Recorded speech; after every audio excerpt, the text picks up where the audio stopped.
Corvettes at Carlisle.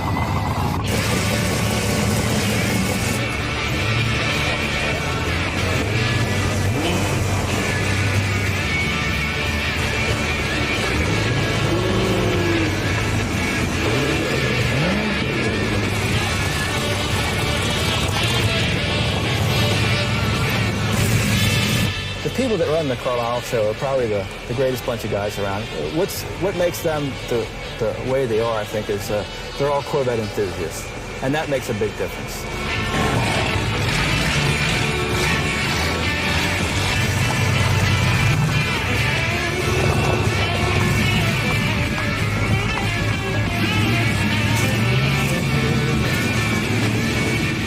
This is probably the biggest show like this in the country and the biggest display of Corvettes, I would say. And the nicest cars, for sure.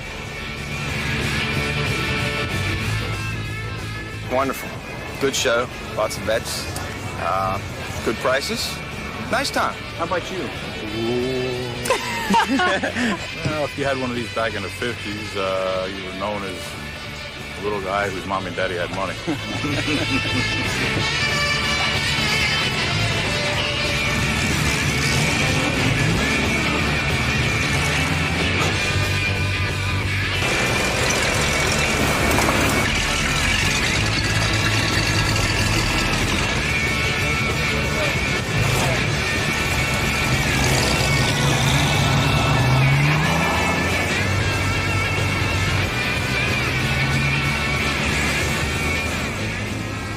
Fantastic. We are enjoying Absolutely it a lot. phenomenal. It's Flipping better out. than ever. Yeah. Really Best show we've ever been to. You think we're having a good time? We having a good time, honey? You bet. Mwah. Everybody drives Corvettes. People who express themselves with their cars and people who just like nice American machinery. They're reliable sports cars. They're unique. It's people who are energetic, I think, that feel good about themselves in general. Those are the kind of people that you'll see driving Corvettes. They have a real high outlook on life and a real energetic individual. So that's the kind of person to drive a Corvette. No other car looks like them. And they all have the same mystique, the same Corvette feel and smell and drive behind them. You know, women drive them. And it's, you know, like Danny was saying, it's the aura, it's the power in them, the sound, the feel. It's different than any other kind of car. You know, it's just, you wouldn't know it unless you get in one and you drive it. It's got a certain feel to it. The Corvette, America's only true sports car. Since its introduction nearly 40 years ago, this unique line of cars has been driven, collected, longed for, and loved by men and women all over America and throughout the world. Over the decades, the car has spawned a huge following.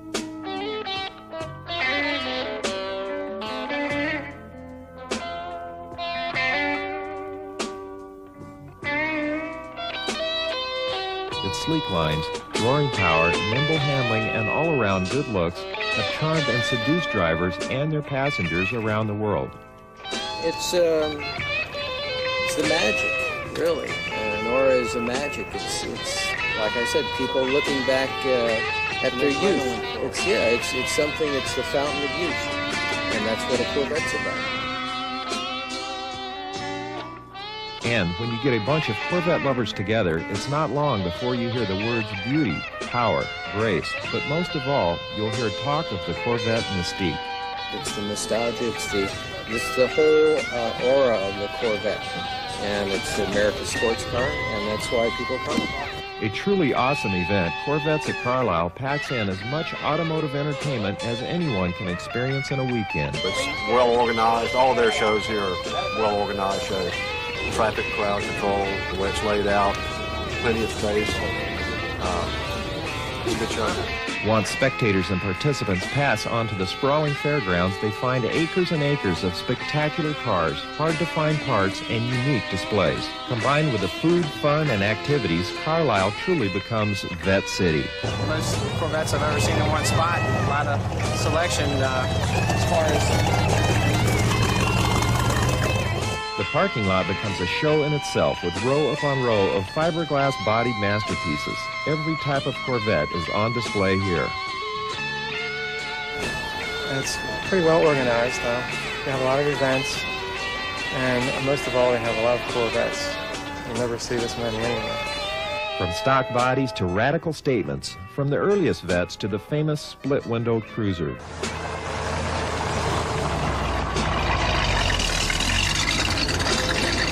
This is the place to be for automotive enthusiasts. It's a mini Woodstock for Corvette lovers. It has like an aura about it, you know? Yeah. Bit of plastic, 630. I mean, when you see one come down the street, heads turn. You have to see it to believe it. I couldn't explain it to anybody, and they wouldn't understand it unless they were here. The creator of this phenomenon of motorabilia is a self-described kid himself. Chip Miller is the man who gave life to Vette City. For most of my adult life, I've collected and enjoyed Corvettes as a hobby and as a means of transportation. Started off just wanting to have a group of people in, give them a place to buy parts and buy the cars that they love also. Now when you come to the Corvette show, what you'll see is basically a mob scene. A packed house full of Corvettes, the enthusiasts, the parts, the cars, the magazines, and the fun that comes with Corvette ownership and Corvette party. And this is what I consider to be the biggest Corvette party in the world. I used to trailer my Corvettes from site to site and show them. That's really not where it's all about, I don't feel now. I think it really happens when you get behind the wheel, you turn the key, the fuel injection starts to sing, the mufflers sound, you put your foot on the throttle, you put it in the gear, and away you go. That's what the Corvette's really all about.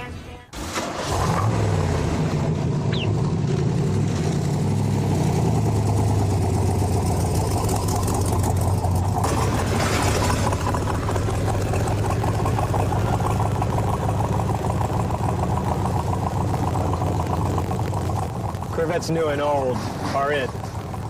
They're beautiful, they have sex appeal, they appeal to everybody, almost.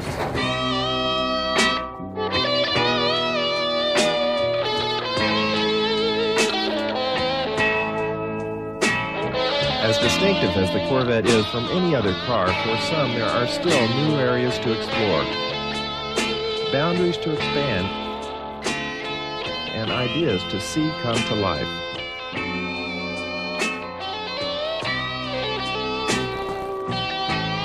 Few cars have given customizers the thrill that the Corvette has. There's something about the car's swoopy looks that excites their creativity.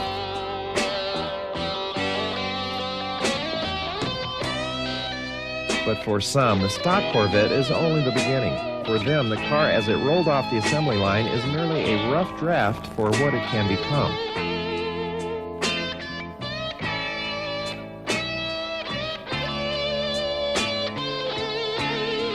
Over the years, no matter what other kinds of cars General Motors produced, the Corvette has always been special. It has always stood out from the crowd. Innovative performance features have been the norm with the Corvette. Being beautiful is only the start. Performing well has been equally important to the Corvette builders and buyers. Thanks to its satisfying blend of beauty, power, comfort, and handling, the Corvette has been a winner in car shows, on the street, and at the track. It's no wonder the car has become the signature of American automaking. Some cars may be quicker and others more powerful, but few have struck the endearing chord of excellence as has the Corvette. When you open the door and climb inside a Corvette, you've entered a whole new world.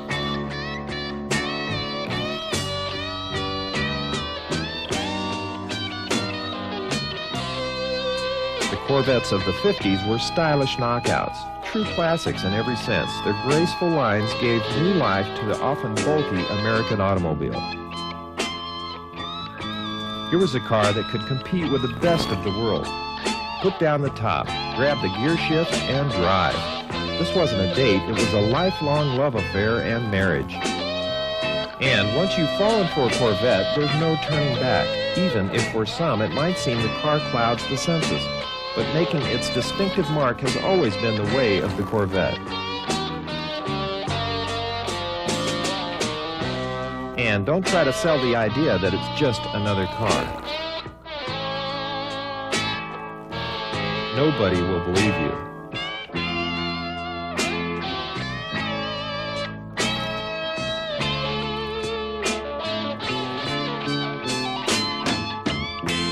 From its earliest years as a pioneering sports car to its heyday as an all-conquering American creation, the Corvette has always been distinctive, always unique.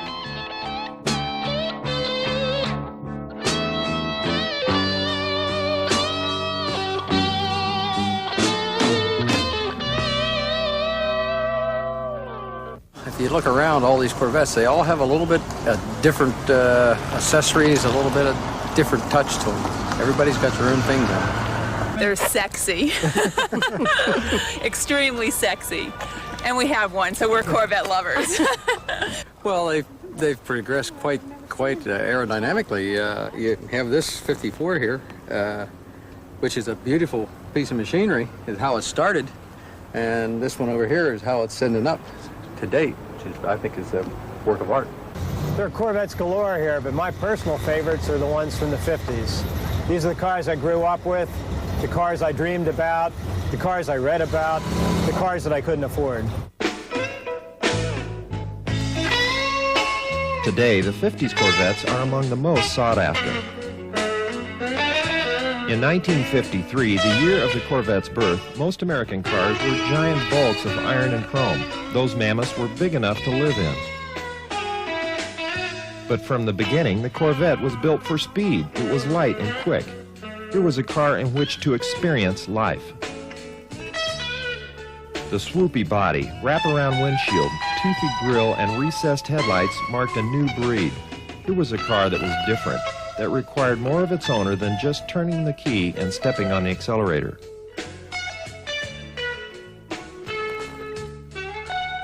The early years were rough going.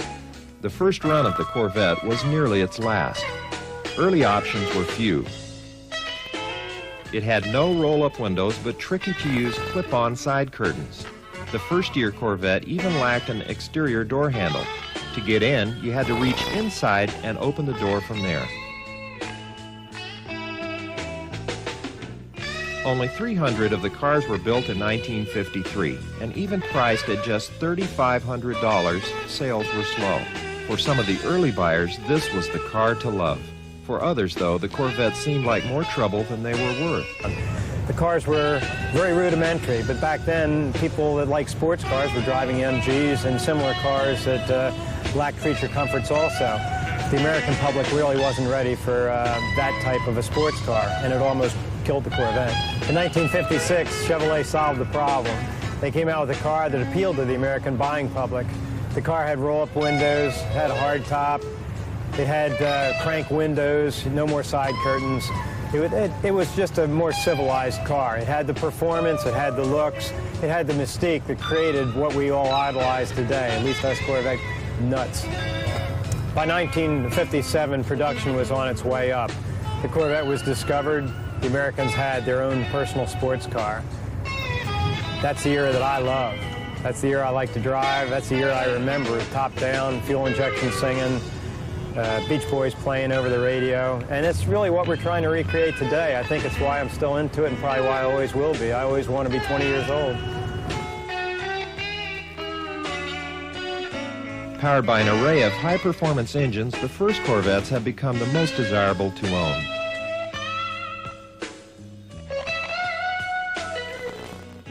Sexy, cool, macho, the Corvette cries out for adjectives. And, though desired by millions, it takes a special breed to own a Corvette. What kind of man drives a Corvette? A real man. I don't know, I think it's an extension of their, I don't know how to say it, but this is what I tell him all the time. What kind of man drives a Idiot, I think, but I don't know. A fun guy. And we're in trouble here. It's definitely a man's car. Macho man, you mean, or your typical bachelor, or really anybody, I guess, can drive a Corvette, buy one, own one? Actually, I guess all types of men really do, but you think of a certain amount of sex appeal going along with a man that drives a Corvette being good looking, and most of the virtues people look at and look up to in men. All kinds. Accountants, muscle bodybuilders, wimps, everybody. Yeah, I'm not going to say. My husband does. He thinks rednecks drive Corvettes, but I don't believe him. What do you think? I'm not sure. The jury's still out on that one. No, you can't say that on TV. You can't generalize like that. All different kinds of people. A man is so masculine that drives a Corvette. It's exciting, you know. So the mundane, everyday car, it's just something exciting about it. That rush that goes through you when you get in the car, it's an undescribable feeling you get when you get in the car that you don't need drugs, you don't need anything else to get that rush feeling through your body that you get from anything else. You get in this car and it's all natural. I mean, if you want to get a shot of adrenaline flow and do it legally, you get a Corvette. That's what you get. I don't know. These people are fanatical. I was up at 5:30 this morning washing one, so I don't know. Serious, whatever the hell it is tough. The Batmobile, man, that's what it is. Look at it. Check it out. The front, the back. Get him, Robin, get him!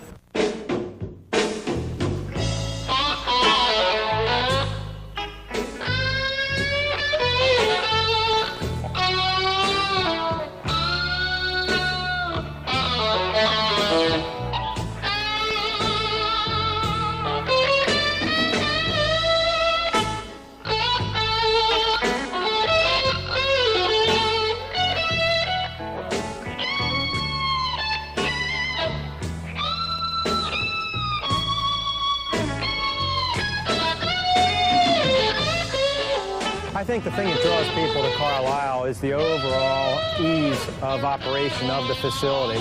It's the fact that we have all the proper environment to have fun in. We've got the food, we've got the car parts, we've got the cars, we've got the attitude. It's just a general friendly atmosphere at Carlisle.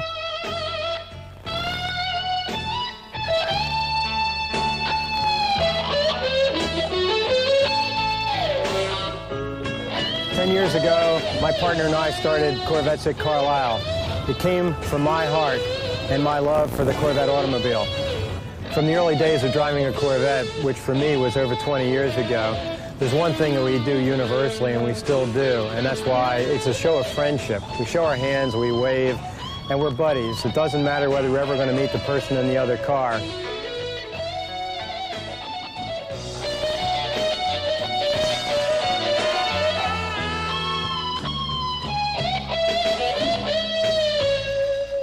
I don't know of any other car made in America that this happens.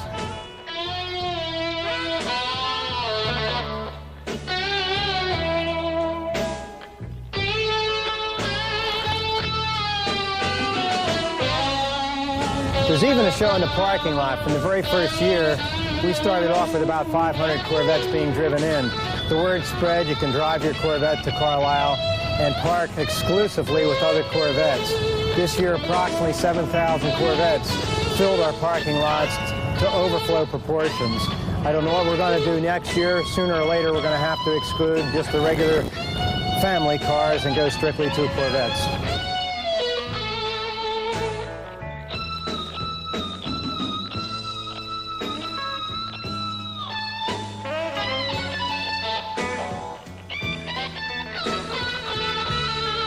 This could possibly be the largest gathering of Corvettes anywhere in the world. We want to give the spectators their money's worth and more. That's why we have so many things here that they can relate to, that they can enjoy, that they can go home smiling. Among them, the swap meet. They can buy their parts, they can buy their literature, they can buy everything they need to keep their car going, to restore their car, to make it better. We also have the NCCC show, which is a judge concours. About 100 cars compete for awards.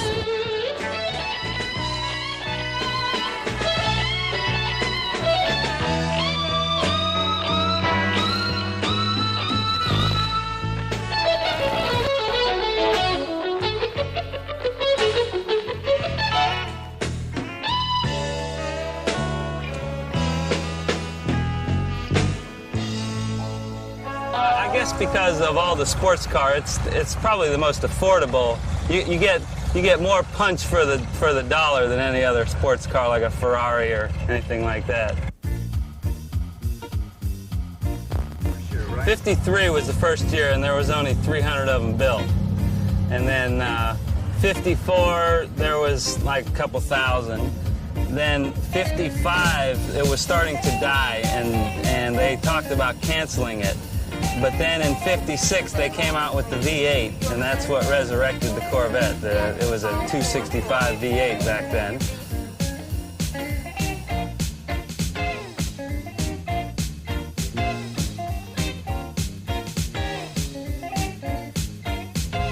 And when the Corvette met the V8, I mean, that's when it all started. That's when things went crazy. 1957 was the year that broke it wide open for Corvette, because that's when it met the V8 engine, and it was always sold as a performance car with some luxury items, but it didn't really get the serious performance till 57 when the V8 came out. 58 was just a jazzed up version of the 57, and then 59 they put all the chrome on it and the straps down the back of the trunk and all that. That's when they, in 58 and 59 had the two headlights in front instead of the one. And then 60 was similar with some refinements. They took some of the chrome off it. And then in 61 was the first big styling change. They put the new type front end on it.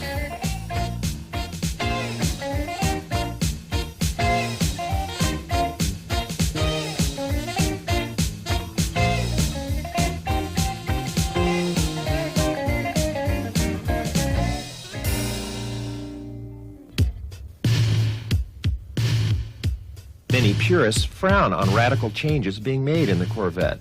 They love and maintain the cars as they were built. However, you can't discount the gorgeous looks of this 1957 Pro Street Black Mariah. Rod Saburi is a longtime hot rodder and car builder. Many of his high-performance creations have been featured in enthusiast magazines like Hot Rod and Carcraft. Is the Corvette the true American sports car? Yeah, why is that? For sure. That's my opinion, but I think it's the opinion of a lot of people. It's just it's the only car that's built here in the United States that's even close to that. All the other cars are trying to copy it, but most of the cars that are trying to copy it now are being built overseas. Well, you have Firebirds and Camaros, I guess. Yeah, I guess they're a sports car. What separates a Corvette, say, from any other American car? Probably the appearance and the handling of them. Yeah, appearance, the handling, and the performance, for sure. How are the new Corvettes so different from the older Corvettes? Of course, the style, I guess, mainly is the most visible thing, trying to make them aerodynamic. Of course, this thing is the least aerodynamic thing on the field, probably, but to me, it has the most character. I don't really think the new ones, even though I have an '86 myself convertible, the new ones don't have the character that these old ones did.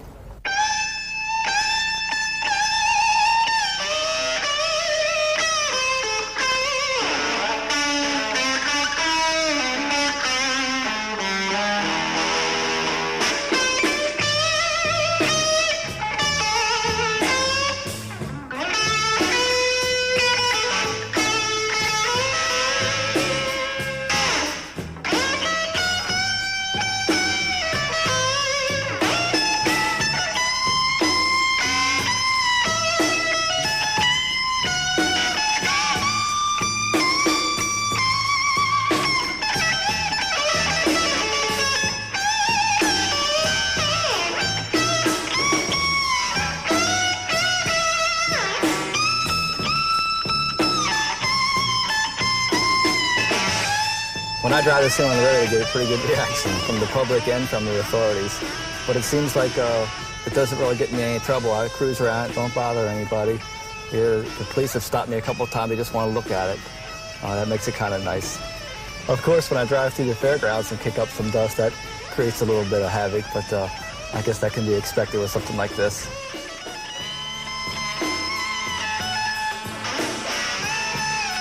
The car has a tube chassis and frame. It's got a lamb strut front end, lamb disc brakes, 9-inch Ford. It's got a 4-link system on it. It's got all the goodies, rack and pinion steering. The motor's probably the the healthiest thing in the car. I'm real proud of the motor. I wanted to do something this time with no nitrous and no blower. This is true horsepower. Like I said, it's close to 800 horsepower, and it's all true horsepower.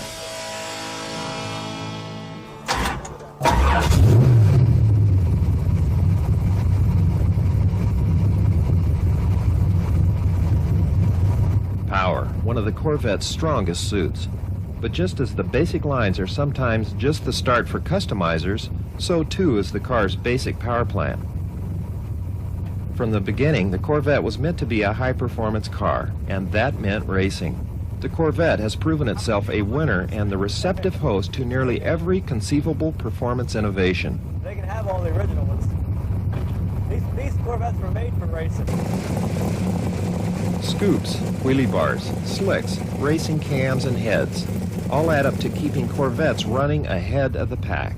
It's got a Charlie Garrett prepared 454 in it, 535 cubic inches, and dynoed at 750 horsepower. It's got one very grand dominator on it, Rodex heads. The car only weighs 2,200 pounds. So I have tags on, I drive it everywhere in Maryland. That's what Corvette is, America's fun sports car, right? Well, what do you think about when you're driving this thing and all these Corvette owners, these purists look at you? Well, it used to bother me with my other Corvettes, but I've sort of grown used to it. And most of them realize now that I love the car just as much as they do. I don't like to change the outsides that much. This one really is all stock on the outside except for the hood scoop. Of course, it's got a hand-built tube chassis and all, but it still has all the original Corvette lines. So it really doesn't bother me too much. Most of the guys now, I think, are accepting it more because these type of cars are really the in thing now, to build a pro street car out of a Corvette. And they get so much publicity, it seems like it helps the whole Corvette idea. But my split one I had before this was in, 100 times more magazines than it ever would have been if it was original. What's the mystique about a Corvette? That's a good question. That's a real good question. I'm not really sure what it is. It's just something about a Corvette. If you have a Corvette, it seems like even if you sell it, you always end up with another one. It's like once you have one, you always have to have one. And most of the guys that I know that have them are the same. They feel the same way about it. There's just something about these cars that just puts you on a different level for some reason. I mean, we're still the same kind of guy, but you just care about your car so much more. There's some nice ones here today. And while the cars are the most beautiful things at Corvettes at Carlisle, they're not the only pretty bodies on display.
Lucky man is Captain Lee, and he just won our giveaway car.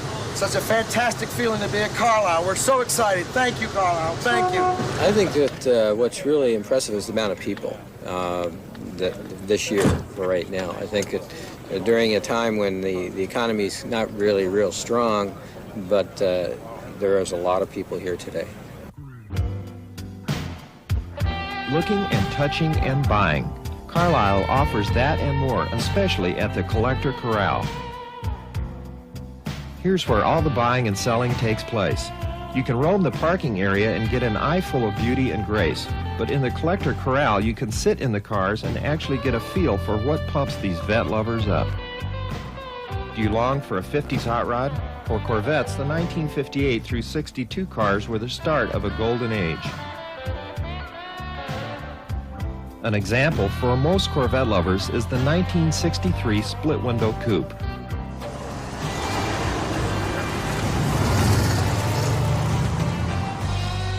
And though they cost a good buck, a classic Corvette only appreciates in value, especially if you're lucky enough to get just the right one.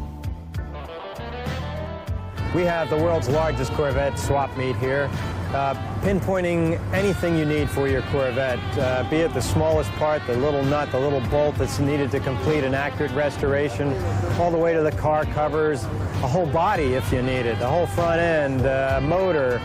It's endless. Row after row of vendors with parts of all kinds, ready to meet every collector's need. Virtually every part that exists can be found here. If you can't find it, I doubt it was made. Corvette dealers and traders from throughout the country come to Carlisle to wheel and deal. And what better place to find that special part than this giant swap meet? I think our largest attraction, if I have to pinpoint it, would be the swap meet. Even if you're not looking for parts, how about just looking?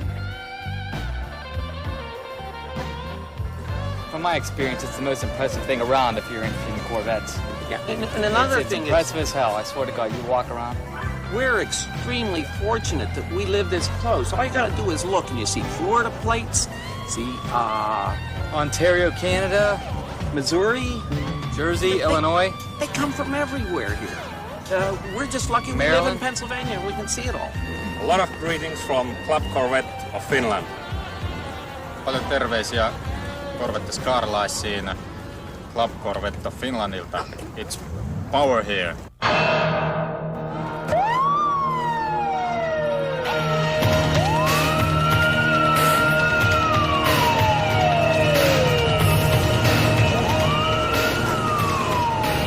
Saturday night, it's the Corvette Cruise.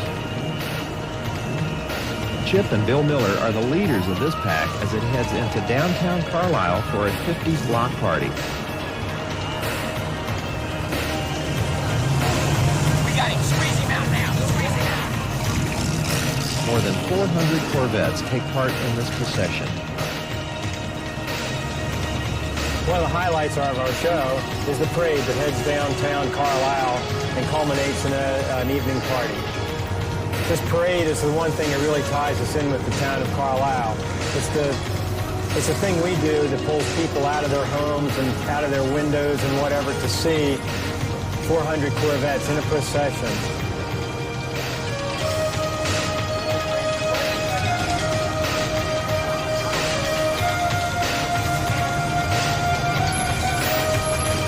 The parade in the town is simply thrilling. It's something that just can't be expressed in words. It pulls the camaraderie of us to the people of Carlisle, and all of a sudden we're accepted and enjoyed for what we are, car enthusiasts, Corvette enthusiasts, Corvette lovers. We're like a friendly army invading this little town of Carlisle.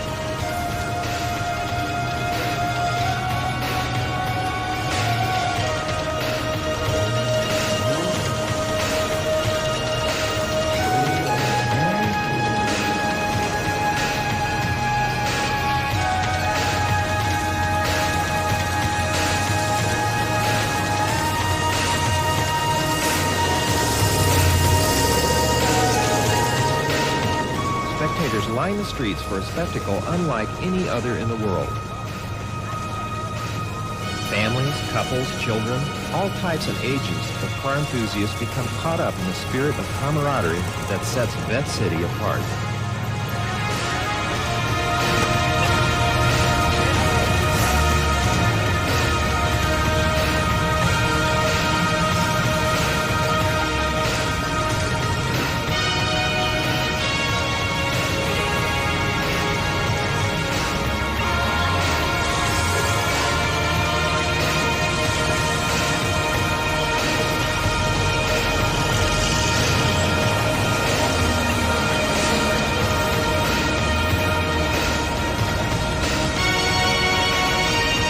Corvette lovers. They'll be back next year for the parties, for the new and old friends, and for the spirit that defines Vette City.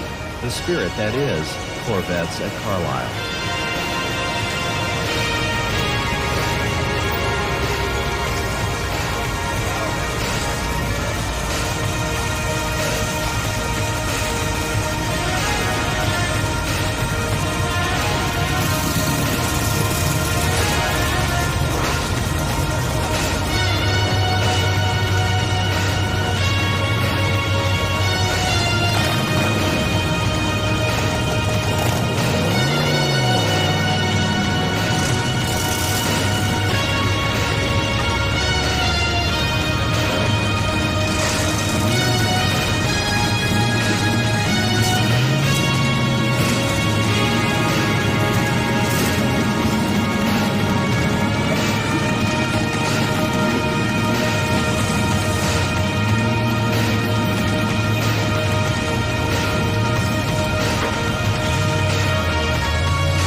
This exodus from the fairgrounds into the town of Carlisle is something you'll never forget. It's a memorable experience that'll last in most people's mind forever.